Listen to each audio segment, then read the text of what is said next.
A'udzubillahi minasyaitonirrajim. Bismillahirrahmanirrahim. Teman-teman, kali ini saya memiliki pembahasan yang cukup serius ya, yang dimana ini berkaitan dengan akidah. Dari video saya yang kemarin, yang ini, dimana di situ direspon oleh santri ya. Santri ini juga menantang saya ternyata. Beliau menantang saya untuk memberikan jawaban terhadap beberapa pertanyaannya, yang dimana saya sudah nonton pertanyaan-pertanyaannya, dan setelah saya menonton penting, wajib saya jawab.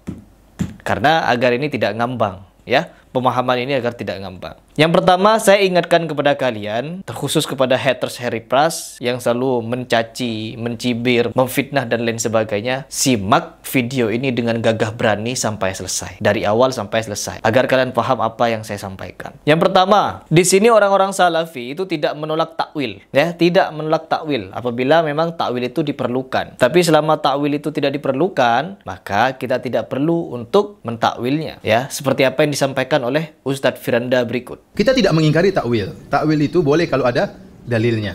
Paham? Tadi sudah disebutkan, Ibn Abdul Hasan Asy'ari mengatakan tidak boleh membawa hakikat kepada majaz illa bi hujjah, kecuali ada apa? Dalilnya. Kecuali ada dalilnya. Nah, para ulama tatkala menyebutkan ayat tersebut ya, "Wa ma ramaita idz ramaita." Ya. Tidak boleh bukanlah engkau melempar tatkala engkau melempar. Berarti ada lemparan yang ditetapkan dan ada lemparan yang dinafikan. Dikatakan tidaklah engkau melempar tatkala engkau melempar. Berarti ada lemparan yang Nabi lakukan, ada lemparan yang tidak Nabi lakukan. Maka dijelaskan oleh para ulama, al-manfi ghairul musbat, yang ditetapkan tidak sama dengan yang dinafikan. Ini dalam banyak masalah banyak seperti ini. Ada dalam satu perkara dalam syariat dinafikan sekaligus ditetapkan. Maka kita tahu yang ditetapkan bukan yang dinafikan. Contoh sederhana seperti Allah mengatakan, "Udkhulul jannata bima kuntum ta'malun." Masuklah kalian ke surga dengan amalan yang kalian lakukan. Di sini dengan ditetapkan bahwasanya masuk surga dengan amal soleh. Dalam hadis yang lain, la yadkhulu al-jannata ahadukum bi amalihi. Tidak seorang pun dari kalian masuk surga dengan amalannya. Berarti dengan di sini berbeda. Yang dinafikan tidak sama dengan yang ditetapkan. Maka ditafsirkan oleh para ulama. Yang dimaksudkan kalian masuk surga dengan amalan kalian, maksudnya dengan sebab amalan kalian masuk surga. Yang dinafikan kalian masuk surga bukan dengan amalan kalian, artinya amalan kalian bukanlah iwat, bukanlah bayaran untuk bisa beli surga. Karena amalan kalian sangat rendah. Ya. Bagaimana bisa beli surga? Kita saja mau nikah sama seorang wanita butuh duit berapa? Ya. Kemudian mau nikah dengan bidadari hanya sekedar sholat yang ngantuk-ngantuk seperti itu. Gimana? Jadi maksudnya di sini ditetapkan, ba di sini dinafikan, yang ditetapkan tidak sama dengan yang dinafikan. Ternyata yang ditetapkan adalah ba sababiyah. Ba yang dinafikan adalah ba'ul iwat, bahwasanya kalian masuk surga bukan dengan amalan kalian sebagai bayaran, tetapi hanyalah sebab. Demikian juga kata mereka dan ini banyak, ada syafaat yang ditetapkan, syafaat dinafikan. Ini dalam masalah ini banyak. Dalam satu perkara ditetapkan sekaligus dinafikan oleh syariat. Mengenai ayat ini, "Wa ma ramaita idz ramaita", Allah mengatakan tidaklah kamu melempar tatkala kamu melempar. Jadi ternyata ini dua lemparan yang berbeda. Apa maksudnya? Tidaklah kamu melempar artinya menyampaikan hasil lemparanmu kepada musuh, itu bukan kamu wahai Muhammad. Tatkala kamu melempar dengan lemparan. Dan benar-benar Nabi sungguh-sungguh lempar. Rasul mengambil pasir syahatil wujuh, kata Nabi SAW dalam hadis. Berarti Nabi lempar atau tidak? Melempar benar. Tetapi yang dinafikan oleh Allah bukan lemparan Nabi, karena Nabi benar-benar apa? Melempar. Tapi yang dinafikan adalah menyampaikan pasir-pasir tersebut masuk ke mata-mata musuh, itu Allah Subhanahu wa taala. Paham? Jadi saya katakan takwil itu boleh kalau ada apa? Dalilnya. Contoh kita kasih sederhana. Masalah mereka mentakwil tangan. Kalau kita bilang Allah punya tangan, syirik. Kalau kenapa syirik? Kenapa harus ditakwil? Karena maknanya tidak benar. Makna apa yang tidak benar? Berarti kalau Allah tangan sama dengan tangan manusia. Yang bilang seperti itu siapa? Kalau tangan Allah seperti tangan manusia, ya harus kita takwil. Tapi ternyata tangan Allah tidak seperti tangan manusia, maka tidak butuh takwil. Paham maksud saya? Makanya di antara bantahan yang paling kuat, jadi mereka mengatakan tangan itu dalam bahasa Arab bisa artinya nikmat, bisa artinya kekuatan. Kita bilang benar. Dalam bahasa Arab tangan itu bisa artinya nikmat, bisa artinya kekuatan, tetapi tidak mungkin sesuatu zat kita sebutkan tangan dia sebagai kenikmatan, tangan dia sebagai kekuatan, kecuali zat tersebut benar-benar punya tangan. Saya ulangi. Antum perhatikan ini kaidah yang penting ya. Tangan itu bisa diartikan dengan kekuatan, benar dalam bahasa Arab benar. Bisa diartikan juga dengan kenikmatan, tetapi pada zat yang benar-benar punya tangan. Kalau zat itu asalnya tidak punya tangan, maka tidak bisa kita menggunakan tangan sebagai ungkapan dari kekuatan. Nah, di video penjelasan tersebut kita tidak menolak takwil ya. Ustadz Firanda, bagi saya beliau adalah pakar akidah, yang dimana beliau sudah menulis kitab yang sangat luar biasa. Ini dia adalah kitab beliau. Jika kalian penasaran dengan akidah Salafi, tinggal kalian beli itu dan pelajari baik-baik. Baik, tidak perlu panjang lebar, kita langsung masuk kepada pembahasan. Di sini saya sudah mencatat beberapa pertanyaan dari yang bersangkutan, yang dimana pertanyaan ini harus saya jawab ya. Yang pertama, katanya orang-orang Salafi ini di satu sisi mereka ini mengatakan Allah itu di atas ars, Allah bersemayam, Allah istiwa di atas ars. kadang menyatakan Allah itu di langit, di atas langit begitu. Di sini yang saya tangkap teman-teman, ketika beliau menyatakan terkadang mereka ini yang dimaksud siapa? Karena yang orang-orang Salafi itu sampaikan kepada kita, qala Allah dan qala Rasul. Allah memberitakan kepada kita kalau Allah berada di atas arsy. Allah istiwa di atas arsy, Allah di atas, Allah di ketinggian. Jadi yang dimaksud mereka ini siapa? Apakah orang-orang Wahabi? Karena orang-orang Wahabi jelas membaca Quran dan hadis, menyampaikan Quran dan hadis, menyampaikan berita dari Nabi Muhammad. Bukan menurut pendapat mereka sendiri. Begitu. Yang jelas kalau perihal akidah, orang-orang Salafi ini tetap tidak menganggap Allah itu di mana-mana. Ya, mereka meyakini kalau Allah Subhanahu wa taala istiwa di atas arsy. Entah kalian mau beranggapan lebih besar mana arsy dengan Allah. Kalau kalian bertanya seperti ini, sebelum adanya arsy, Allah di mana? Apakah Allah butuh terhadap arsy? Enggak. Kalau kalian menyatakan Allah butuh kepada arsy, artinya kalian mengatakan Allah itu punya kekurangan. Kalau kalian menganggap Allah itu punya kekurangan sehingga butuh kepada arsy itu, maka apakah kalian menganggap kalau Allah itu tidak sanggup? Kalau kalian menggunakan logika, akal, ya, kata Ustaz Abdul Somad kan akal, kata Ustaz Abdul Somad. Dan di sini kalau kalian ingin menggunakan logika, saya kasih contoh. Ketika Allah melakukan sesuatu atau menciptakan sesuatu, bukan berarti Allah butuh sesuatu. Ya, garis bawahi lagi. Ketika Allah melakukan sesuatu atau menciptakan sesuatu, bukan berarti Allah butuh sesuatu. Allah mengutus Jibril untuk menyampaikan pesan kepada Nabi Muhammad. Apakah Allah butuh kepada Jibril? Apakah tidak bisa Allah menyampaikan sendiri pesannya kepada Jibril? Jibril ciptaan Allah. Apakah Allah butuh pada Jibril sehingga mengutus Jibril untuk menyampaikan wahyu? Allah menugaskan malaikat pencatat amal, ya, di kanan kiri kita. Apakah Allah butuh catatan? Ya, ini kalau kita mau menggunakan akal. Karena alasan kalian menolak sumastawa 'alal arsy itu atau ar-rahmanu 'alal arsy istawa karena kalian menganggap Allah itu butuh arsy. Sedangkan Allah lebih dulu daripada arsy itu. Jadi Allah itu tidak butuh terhadap ciptaannya. Tidak butuh, teman-teman. Bukan berarti ketika Allah menciptakan arsy lalu beristiwa di sana Allah butuh arsy. Lalu kita mengurung Allah di situ. Nauzubillahi min dzalik. Bukan seperti itu maknanya. Allah mau ngapain saja itu terserah Allah. Jangankan mau istiwa, mau bikin matahari lagi boleh. Ya, terserah Allah. Mau bikin bumi lagi, bumi seperti yang kita tempati ini, boleh. Mau membelah bumi jadi dua, terserah Allah. Allah yang bikin, Allah yang menciptakan. Karena Allah tidak butuh dengan kita. Allah menciptakan manusia, apakah Allah butuh manusia? Allah menciptakan dunia, apakah Allah butuh dunia? Menciptakan pohon, batu, dan lainnya, apakah Allah butuh itu semua? Enggak. Jadi membiarkan ayatnya seperti itu, Ar-Rahmanu 'alal arsy istawa, itu sebagian dari pendapat salafus soleh. Yang dimana Imam Malik pun mendiamkan ayatnya seperti itu. Ada orang yang bertanya kepada Imam Malik mengenai ayat tersebut. Imam Malik menjawab, ini adalah bid'ah. Mempertanyakan istiwanya Allah adalah bid'ah. Mengimaninya adalah kewajiban. Ini juga disampaikan oleh Kiai Maimun Zubair. Kita cukup mengimani tanpa meributkan bagaimana istiwanya Allah. Ya, begitu. Jadi, yang antum maksud mereka siapa? Akhi, yang antum maksud siapa mereka ini? Nabikah? Sahabat? Keempat imam mazhab? Atau orang-orang yang antum tuduh Wahabi? Yang Anda tawa-tawakan? Oke, kita ke pertanyaan yang kedua. Di pertanyaan kedua, beliau bertanya, kalau Allah di langit atau di atas langit yang mana? Atau di langit yang mana? Katanya begitu. Di langit yang 1, kedua, 3, 4, 5, 6, 7. Atau yang keberapa? Ya, atau di arsy katanya. Karena langit dan arsy itu berbeda. Jelas berbeda. Ya, jelas berbeda. Di sini teman-teman, penjelasan mengenai penciptaan arsy itu berbeda antara beberapa ulama. Ada yang berpendapat bahwa yang pertama kali Allah ciptakan adalah al-qalam, yaitu pena. Ya, seperti apa pena Allah? Nggak tahu. Kita tidak tahu seperti apa pena yang Allah ciptakan, al-qalam tersebut. Terus yang kedua, ada yang berpendapat kalau Allah menciptakan air. Sebelum arsy itu Allah menciptakan air. Ada yang berpendapat seperti ini. Terus yang ketiga, sebelum Allah menciptakan air, Allah menciptakan arsy. Sebelum Allah menciptakan arsy, Allah di mana? Allah di ama. Ya, dan saya sudah menjelaskan apa ama itu sebelum video ini. Jadi ada 3 nih, al-qalam, air, atau arsy. Bukan langit. Tetapi jelas arsy ini di atas langit, bukan di bawah langit. Ya, bukan di bawah langit, tapi jauh di sana, teman-teman. Ketika Rasulullah SAW Mi'raj, itu melihat alam semesta hanya seperti cincin di padang pasir, jauh di bawah sana. Artinya Rasulullah itu naik, teman-teman. Ketika Mi'raj, bukan turun. Meskipun di bumi nih, bumi berputar, ya, buminya berputar. Berputarnya bumi itu di mana? Di atas Allah atau di bawah Allah? Silahkan kalian pikir. Ketika bumi itu berputar, bagaimanapun putarannya, bumi dan alam semesta tetap di bawah Allah, di bawahnya Allah. Buka kitab Aqidah Tahawiyah. Allahu munazzahun 'anil jihati sit.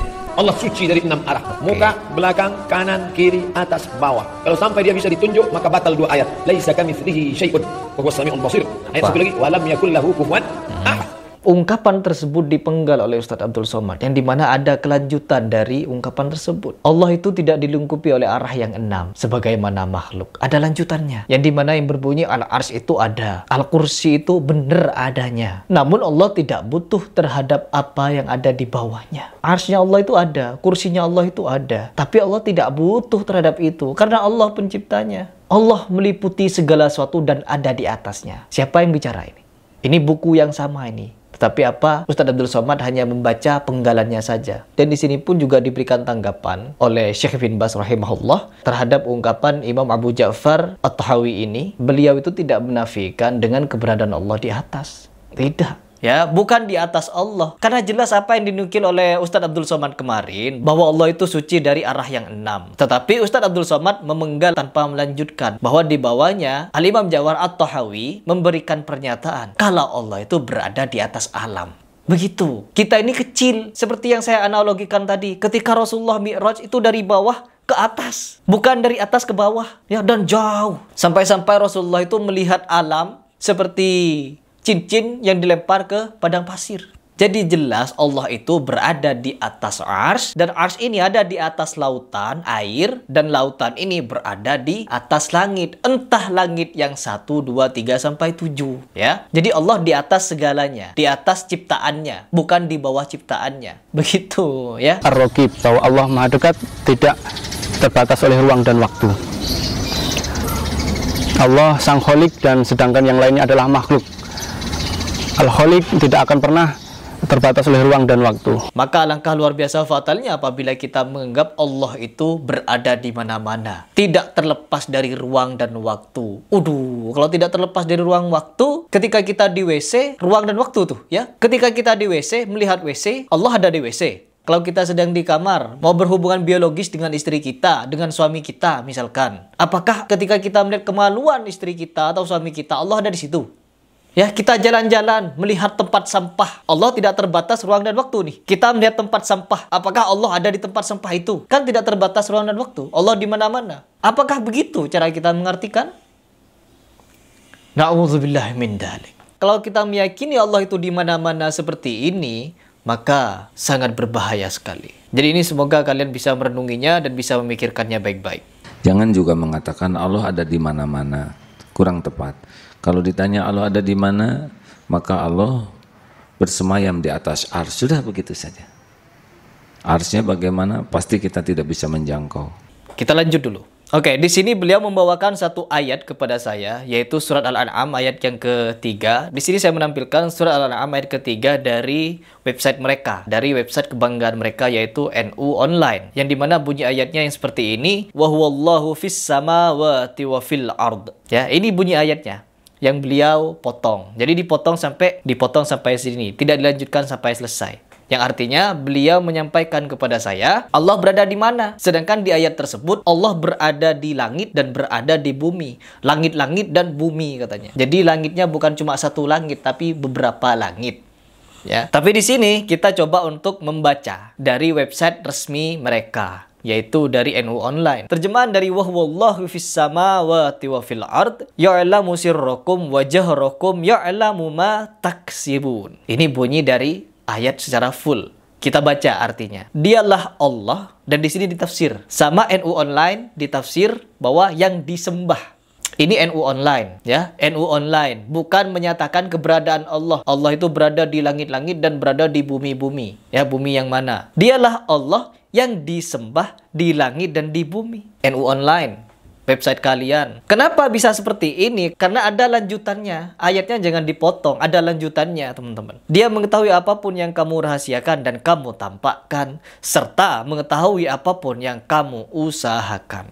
Ini bukan websitenya Wahabi ya, tapi websitenya NU. Coba kita lihat tafsirnya. Tafsir Wajiz ya. Dan dialah Allah, Tuhan yang menciptakan makhluk, baik yang berada di langit maupun di bumi. Begitu katanya. Dan di antara sifat-sifatnya adalah bahwa dia mengetahui apa yang kamu rahasiakan. Mengetahui, tahu teman-teman. Allah tahu. Sifat Allah itu tahu, mengetahui. Tidak ada satu titik pun yang tidak diketahuinya. Dan dia pun mengetahui apa yang kamu nyatakan. Dan dia pun mengetahui pula apa yang saja kamu kerjakan, baik maupun buruk, terbuka maupun tertutup. Coba kita baca tafsir yang lain. Dalam ayat ini dijelaskan bahwa Allah adalah yang berhak disembah, yang menerima doa dan harapan dari semua makhluknya, baik yang di langit dan di bumi. Allah adalah nama yang agung bagi Tuhan Rabbal Alamin, yang sudah dikenal oleh bangsa Arab sebelum Islam. Bangsa Arab pada zaman jahiliyah, bila ditanya tentang Tuhan yang berhak disembah, mereka akan menjawab Allah. Tuhan yang memiliki sifat-sifat yang mereka kenal itulah yang mereka sembah. Ayat lain sejalan dengan maksud ayat ini adalah firman Allah, dan dialah Tuhan yang disembah di langit dan Tuhan yang disembah di bumi, dan dialah yang maha bijaksana, maha mengetahui. Al-Zukhruf ayat ke-84. Tafsirnya disembah bukan berada di bumi dan di langit-langit. Ya, apa saking jagonya bahasa Arab, saking fasihnya berbahasa Arab, sampai mengalahkan tafsir-tafsir ini, atau sampai mengalahkan website ini, yang pasti postingan ini sudah melalui validasi dan verifikasi. Ya, nanya dia ya, di mana Allah katanya? Apakah di bumi atau di langit? Disembah Bapak. Di sini tafsirnya disembah di langit dan di bumi. Terus beliau sebelum beralih ke pertanyaan berikutnya, beliau mengatakan pusing kan? Enggak pusing. Karena kita makhluk yang sangat tiny. Kita makhluk yang paling mungil. Tidak akan bisa kita mereka-reka bagaimana Allah. Atau pusing-pusing mikirin Allah. Saya gak pusing. Karena Allah maha agung, maha tinggi, maha luar biasa, maha segalanya. Enggak pusing. Coba kita ke pertanyaan berikutnya. Terus di pertanyaan berikutnya, Allah di atas aras. Allah di atas sama di langit itu beda. Coba lihat di surat Al-Hadid. Ya, coba kita lihat di suratnya teman-teman. Terus beliau juga memesankan, gak boleh ditakwil ya. Kita lurus-lurusan saja, begitu katanya. Tidak ada yang menolak takwil seperti yang disampaikan oleh Ustaz Firanda. Kalau memang butuh ditakwil ya ditakwil katanya. Oke, di sini saya akan tetap menggunakan website NU Online agar tidak dikira saya itu mengambil rujukan tafsir atau bacaan ayat dari lamannya Wahabi. Ya, agar fair lah begitu ya.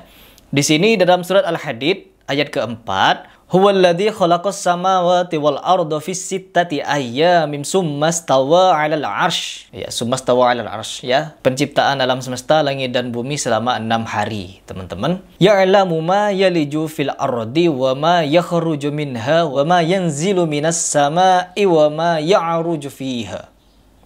Ya, jelas di sini ya. Wa huwa ma'akum. Nah, ini yang dimaksud. Wa huwa ma'akum, dan dia bersama kalian. Aina ma kuntum. Di mana saja kamu berada. Ini yang dipertanyakan oleh beliau. Wallahu bima ta'maluna basir. Di sini teman-teman memang jelas kalau di website NU Online ini arti istiwa itu sudah dirubah menjadi menguasai, dia berkuasa. Ya jelas, nggak apa-apa. Allah memang menguasai aras. Allah memang menguasai aras. Tetapi makna Allah di atas aras itu tidak terbantahkan di ayat ini. Di terjemahan NU Online ini. Oke, ini di luar konteks. Kita masuk kepada pembahasan.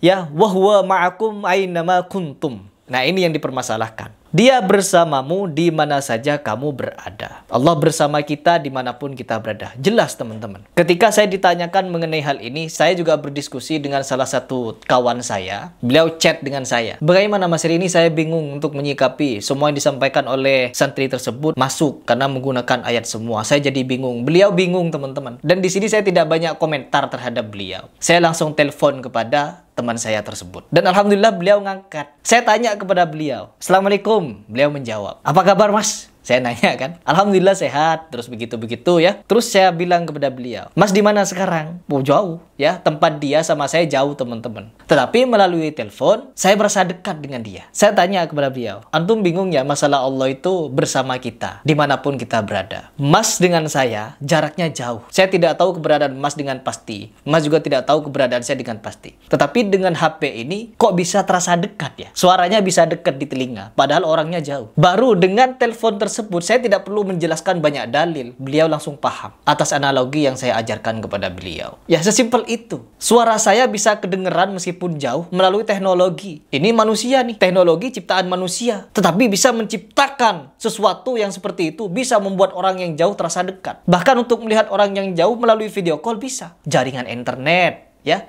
alatnya ada di luar angkasa, tapi bisa mengontrol yang ada di bumi. Itu internet. Alatnya, teknologinya ada di luar angkasa sana, jauh sekali, tetapi bisa mengontrol teknologi yang ada di bumi, teman-teman. Di belahan bumi manapun bisa terkontrol melalui internet itu. Ini manusia nih, bisa menciptakan alat secanggih itu. Bisa mengontrol orang di mana-mana melalui GPS. Melacak keberadaan orang sekarang gampang. Ada tim cyber di kepolisian. GPS, ada GPS-nya. Semua orang sudah terdata, baik melalui KTP, baik melalui HP-nya dan lain sebagainya. Manusia bisa seperti itu. Lalu bagaimana kita mau meributkan dan memusingkan Allah bersama kita dimanapun kita berada? Sedangkan kita kepada sinyal HP saja, kepada internet yang ada di HP saja, kalau saya tanya kepada kalian, pusing nggak mikirin itu? Bagaimana kita bisa mendengar suara orang yang jelas-jelas jauh dari posisi kita? Kalian disuruh memikirkan rumusnya itu saja kebingungan. Lalu bagaimana kalian sok-sok pusing memikirkan kuasa Allah bersama kita? Kalau Allah di atas ars, lalu dia tidak mendengar apa yang di bumi. Sedangkan kita saja teleponan dengan orang yang beda provinsi, beda pulau, atau beda negara sekalipun bisa terkoneksi. Apalagi Allah dengan kita. Ruh yang ditanamkan oleh Allah ini melalui malaikat. Allah tidak nanam sendiri memang, nyuruh malaikat. Ya, nyuruh malaikat Allah untuk meniupkan ruh terhadap jasad kita. Itu chip. Ruh ini adalah chip dari Allah. Sehingga apa? Ruh itu terkoneksi langsung dengan Allah. Kemanapun kita berada, Allah tahu kita di mana. Ini analogi yang simpel. Ya, semoga kalian bisa berpikir. Ya, simple. Kenapa kita mau bingung ngurus kemampuan Allah, membatasi ruang gerak Allah? Orang-orang salafi tidak seperti itu. Tidak seperti itu. Lanjut lagi ke pertanyaan berikutnya. Di pertanyaan berikutnya, beliau meminta saya untuk merenungi surat Al-Waqi'ah. Ya, yang dimana di sini saya juga sudah mencatat suratnya ya teman-teman. Yaitu surat Al-Waqi'ah ayat ke-85, yang dimana tetap kita berpedoman dengan websitenya NU Online, miliknya NU. Wa nahnu aqrabu ilaihi minkum walakin la tubsirun. Ya, ini yang dipertanyakan oleh beliau kepada saya. Kami lebih dekat kepadanya, yaitu orang yang sedang sekarat, orang yang mau mati, daripada kamu. Meskipun saya bersama dengan orang yang mau mati tersebut. Tetapi kamu tidak melihat. Di sini teman-teman, beliau memaparkan banyak ayat kepada saya. Tetapi maknanya tetap. Ya, maknanya tetap. Ilmu Allah yang dekat dengan kita. Karena Allah di situ sering menggunakan kalimat nahnu. Nahnu nakussu 'alaika ahsanal qasasi ma anzalna 'alaikal qur'ana litashqa. Jadi Allah itu bukan sendirian lagi ya. Allah menciptakan aras, Allah menciptakan langit, Allah menciptakan surga neraka, Allah menciptakan lautan, Allah menciptakan pena, Allah menciptakan kita. Yang dimana Allah itu menanamkan chip kepada tubuh kita yang bisa dikontrol oleh Allah dari manapun dia berada. Sesuai dengan kehendaknya. Manusia saja canggih bisa menanamkan chip kemanapun kita pergi. HP ini bisa terkontrol dari jarak yang jauh. Jadi begitu. Allah lebih dekat daripada urat nadi. Bukan Allahnya yang dekat dari urat nadi. Karena Allah sering menggunakan kalimat nahnu, ya, kami. Yaitu apa? Ada malaikat Raqib Atid di sini. Dan Raqib Atid ini siapa? Pencatat amalan manusia. Jadi ngapain kita meributkan perkara kuasa Allah? Ya, seolah-olah Allah kalau kita mengatakan dia. Saya kasih analogi terakhir kepada kalian. Mata kita dengan mata kuda sama gak? Mau nggak kita disamakan dengan kuda, mata kuda? Nggak bisa. Mata kita dengan mata elang, mau nggak disamakan dengan mata elang? Oh keren mata elang. Mata elang itu teman-teman, dari ketinggian ribuan meter dari permukaan air laut, bisa nembus kepada air. Ikan-ikan yang bergerak di bawah air itu bisa kelihatan dari ketinggian sana oleh elang. Oh keren dong kalau kita disamakan dengan mata elang. Kita saja dari atas pesawat ngelihat lautan begitu, nggak tahu apakah ada ikan apa di sungai-sungai sana. Nggak tahu. Elang saja nggak bisa disamakan dengan kita. Mata elang dengan mata kita nggak bisa disamakan.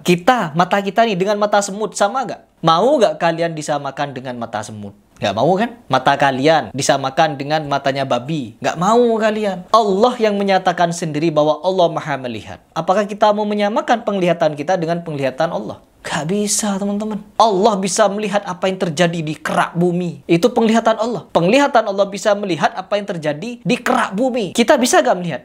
Gak bisa. Terhalang tembok sudah gak bisa kelihatan. Ya, pendengaran kita. Allah mendengar setiap gerak yang ada di kerak bumi. Jangankan di kerak bumi. Kalau kita jarak 100 meter saja sudah gak kedengeran suara orang. Sok-sokan kita ini meributkan kuasa Allah. Allahu Akbar. Sekali lagi, seperti yang disampaikan oleh Ustaz Firanda, kita tidak mengingkari takwil. Tetapi kalau perkara akidah seperti ini, ada sesuatu yang harus kita benahi memang. Mencucikan Allah. Kita itu mencucikan Allah, bukan menyamakan Allah dengan makhluk. No, karena berbeda. Laisa kamitslihi syai'un. Allah melihat, kita juga melihat, tetapi kita tidak setara dengan Allah. Allah mendengar, kita mendengar, tapi kita tidak setara dengan Allah. Jadi apabila kita mentakwil-takwil lalu menolak kekuasaan Allah, ya bahaya teman-teman. Baik, mungkin itu saja yang ingin saya sampaikan. Jawaban saya terhadap beliau. Semoga ini bisa menjadi bahan renungan, bukan cuma bagi mereka, tapi bagi saya pribadi untuk semakin belajar. Karena apa? Karena kita itu belajar proses untuk mencari kebenaran. Kalau untuk mencari pembenaran atau berproses agar kita bisa lebih unggul daripada orang lain, no. Saya tidak punya keinginan untuk lebih unggul daripada orang lain. Tapi keinginan saya adalah menyampaikan kebenaran. Menyampaikan kebenaran atau istilahnya itu, istilah hadisnya, sampaikan meskipun satu ayat. Baik teman-teman, kurang lebih itu yang ingin saya sampaikan. Apabila ada yang salah, keliru, menyimpang, itu menurut kesalahan dan kekhilafan saya. Tetapi apabila ada yang benar,